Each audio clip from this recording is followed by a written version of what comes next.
Oi, gente, estamos aqui de volta. Esse é o canal do Ministério Justiça e Poder. Um ministério que tem o objetivo e o propósito de levar o ensino cristão a muitos lugares. Nós fazemos isso levando cursos gratuitos na sua igreja e através das redes sociais. Se você quer saber mais sobre o nosso ministério, acesse o site que aparece aí na sua tela. Continue assistindo os vídeos nesse canal. Vamos à pergunta de hoje? A pergunta de hoje é da Fernanda Lucas. Nós podemos dizer que depois do diabo nós somos os nossos maiores inimigos? Essa pergunta é bem interessante. A Bíblia apresenta 3 inimigos do ser humano. E é muito difícil fazer uma gradação, assim, colocar em ordem qual que é o maior, qual que é o do meio, né? Nós temos 3 inimigos: o diabo, a carne e o mundo. Esses 3 são os nossos inimigos. O que de pior nós podemos fazer conosco mesmo é o pecado. E o pecado ele vai ser consequência da tentação do diabo, da concupiscência da carne e dos chamados do mundo. Ou seja, o pecado é resultado disso, é o pior que nós podemos fazer conosco mesmo. Então, vamos explicar cada um desses. Quem que é o diabo? O diabo era um querubim ungido por Deus, um querubim de guarda, alguém certamente com alguma hierarquia celeste, que lidera uma rebelião contra Deus, é vencido nessa rebelião e é expulso do céu. Onde que a Bíblia fala dessa rebelião? Na realidade, a Bíblia, como ela trata da salvação do ser humano, ela não faz, embora ela faça várias menções dessas rebeliões de anjo, e nós vamos encontrar isso em vários lugares, por exemplo, em Judas, em Pedro, há vários lugares onde fala que anjos se rebelaram. A Bíblia não se preocupa em contar essa história, uma história que provavelmente aconteceu entre Gênesis 1:1 e Gênesis 1:2. Provavelmente não, aconteceu entre Gênesis 1:1 e Gênesis 1:2. Tá, esse querubim foi expulso do céu, que passou a adotar ou a receber o nome de Satanás, que significa o adversário, o diabo, que significa o acusador. Esse anjo caído, ele odeia o ser humano, qualquer ser humano, tanto que aquele que o serve como que não o serve, ele odeia o ser humano. E esse é um dos nossos inimigos. Qual que é a função dele? Seduzir, levar você a fazer algo que contraria a vontade de Deus na sua vida, levar você a se afastar de Deus. Então esse é um inimigo. Outro inimigo é o mundo. O mundo ele traz 2 tipos de atrativos. São os prazeres. O mundo oferece prazeres que distorcem aquilo que Deus tem para nós. No momento em que a gente aceita o chamado desses prazeres, a gente se afasta de Deus. O mundo também apresenta uma possibilidade de uma vida por um caminho muito mais largo do que o caminho cristão. O caminho cristão é muito mais difícil de se andar, de ser trilhado, que o caminho do mundo. O terceiro aspecto diz respeito muito a nós mesmos, e aí já em resposta à sua pergunta, nós somos nosso inimigo? Sim, não sei nem se é abaixo do diabo, se é acima do diabo, mas nós somos grandes inimigos de nós mesmos. Por quê?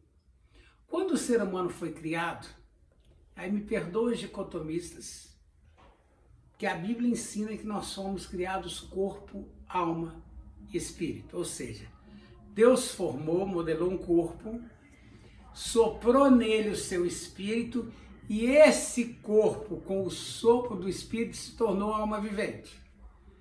E a Bíblia vai falar de corpo, alma e espírito. Nós, então, éramos corpo, alma e espírito. Como que isso funcionava? O espírito, que é a parte de Deus em nós, a imagem de Deus em nós, o nosso espírito é parte do Espírito Santo de Deus, recebia todos os comandos de Deus, passava esse comando para a alma, que obedecia ao espírito. E abaixo da alma, o corpo é um servo obediente da alma. Aquilo que a alma manda, o corpo obedece. E assim funcionava então. O espírito recebia de Deus, transmitia para a alma, que transmitia para o corpo. E a vontade de Deus era feita. Quando o ser humano comeu do fruto, e às vezes as pessoas pensam assim, né? Ah, aquele fruto era um fruto qualquer. Deus, por um capricho, escolheu um fruto e falou assim, ó, esse fruto você não come, esse aqui você pode comer, esse aqui você não come. Não era um fruto qualquer, aquele era o fruto da árvore do conhecimento do bem e do mal. Adão sabia o que era o bem e o mal, porque recebia de Deus o que era o bem e o mal. Quando Adão comeu o fruto, ele passou a estabelecer o que é o bem e o mal. Isso fez uma diferença. Então o problema não era um fruto qualquer que Deus colocou lá. Era este fruto especificamente que não podia ser comido. Porque o ser humano não tem a capacidade de estabelecer o que é certo e o que é errado. Tá.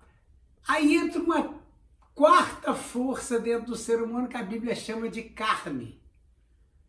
Né? Nós podemos depois, no outro vídeo, explicar melhor essa questão da carne, que é aí que fica o id, o ego e o superego. Ele fica na carne, mas nós não vamos nos delongar nisso aqui agora.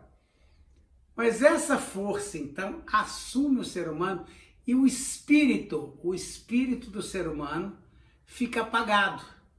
Então o ser humano se torna carne sobre a alma, sobre o corpo. A carne está no comando da alma sobre o corpo. Há um conflito nesse ser humano, que é um conflito da carne. Dentro da carne mesmo, entre o superego e o id. Mas não há um conflito entre carne e espírito, porque o espírito está mortificado. A carne que está dentro de nós é um dos nossos maiores inimigos. Por quê?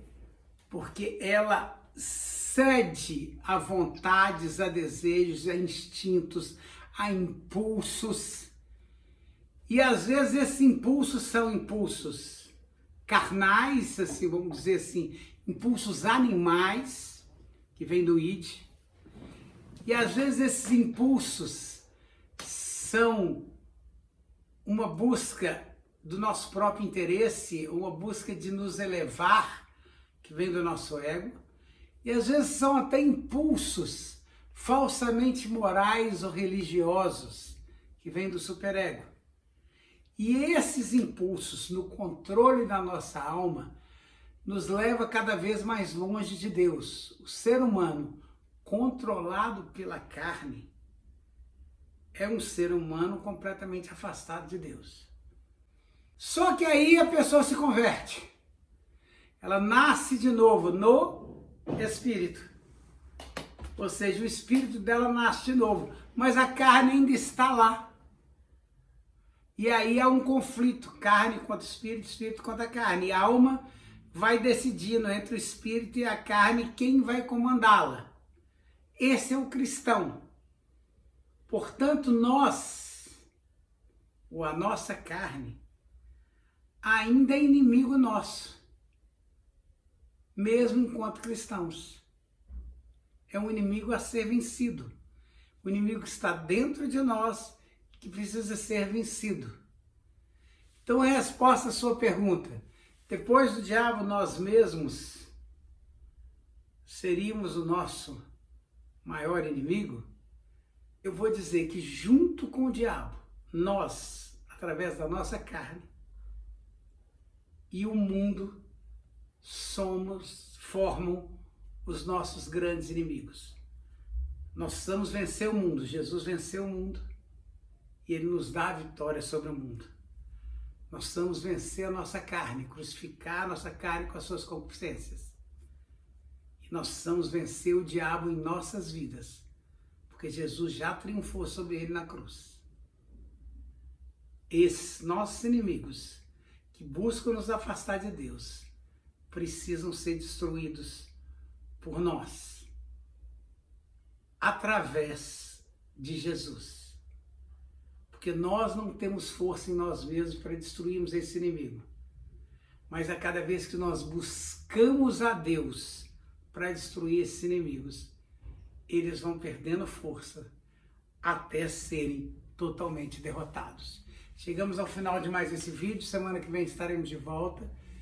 Se você gostou, deixa aí seu like, se inscreve no nosso canal se você não for inscrito, ative o sininho para receber as notificações do nosso canal. Se você tem uma dúvida como a Fernanda teve, envie-nos sua dúvida, nós estaremos respondendo aqui no nosso canal. Não fugimos de pergunta nenhuma. Freud um dia disse que a igreja só apresentava questões para as quais tinham respostas. Nós deixamos que vocês apresentem as questões e apresentamos respostas a todas. Até semana que vem.